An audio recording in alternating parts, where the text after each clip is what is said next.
So we're leaving for Charterhouse Monastery, and this one we're looking at Missionary, from martyr to missionary. And what we're looking at here is walking to Charterhouse. Pope St Gregory sent missionaries to England to convert the English at that time, and St Augustine of Canterbury was the head of the mission to convert souls. And so we're heading to that section of this Jubilee pilgrimage walk to see where we're at. Unfortunately, St Mary Moorfields was closed.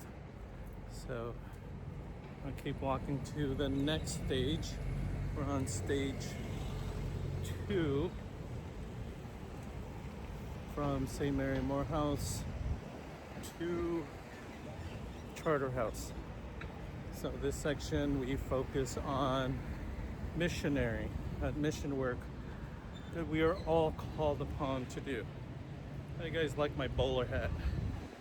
Pretty dapper. Okay.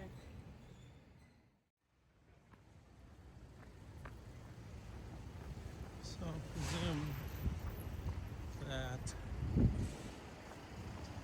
this was not how it looked when St. Augustine of Canterbury walked through these areas.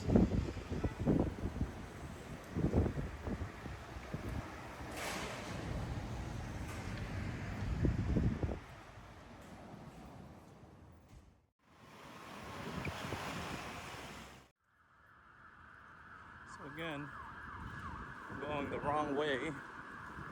Wonder if I can go through these individuals and pass. Pardon me. Sorry.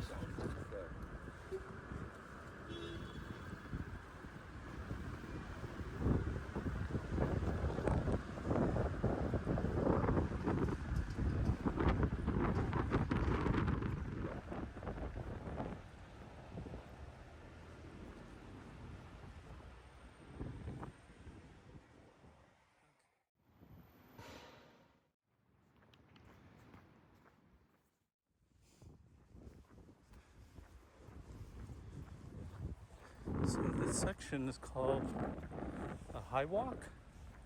So I guess it's a sidewalk area. It's above the streets. I presume that these are residences in Johnson House, high rise.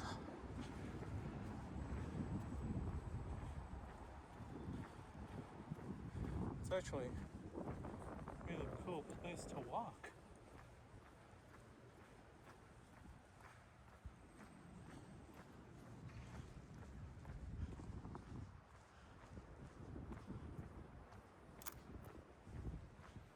As we see the sites of this section, we can think of St. Augustine of Canterbury, who at the end of the 6th century, Pope St. Gregory the Great sent him and a team of missionaries to England led by Augustine, prior of the Abbey of St. Andrew in Rome. England at that time was not one united country, but a number of Saxon kingdoms. This presented a challenge to Augustine because the British Christians had their own firm convictions, and although they share the same faith as these missionaries, they were not ready to assume that Augustine could automatically impose his discipline on them. Over the next century, as a result of St. Augustine's careful work, the conversion of England to the Christian faith began, and with it a new era for the country, bringing literacy, an understanding of belonging to a wider civilization, and the shaping of a specific culture.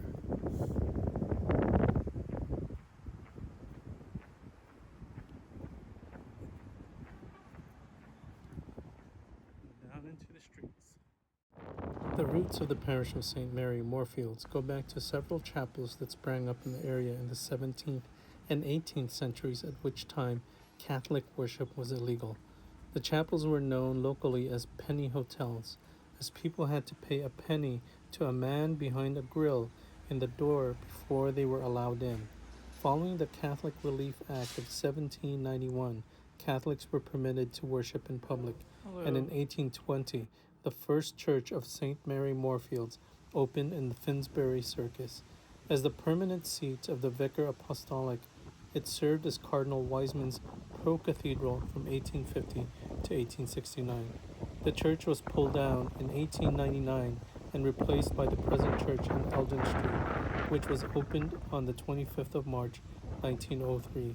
The architect was George Sharon, who also designed the dome of the London Oratory, as well as several underground stations.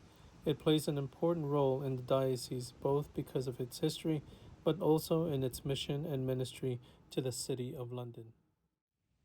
So we leave stage 2, which we focused on Missionary, Carthusians. This was the largest Carthusian monastery during that time until it was destroyed, and proto-martyrs of the Reformation, because we'll talk about that later. But now, as we walk through stage 3, we go to focus on service as servants. So we're going to St. Etheldreda's church in London. So let's go.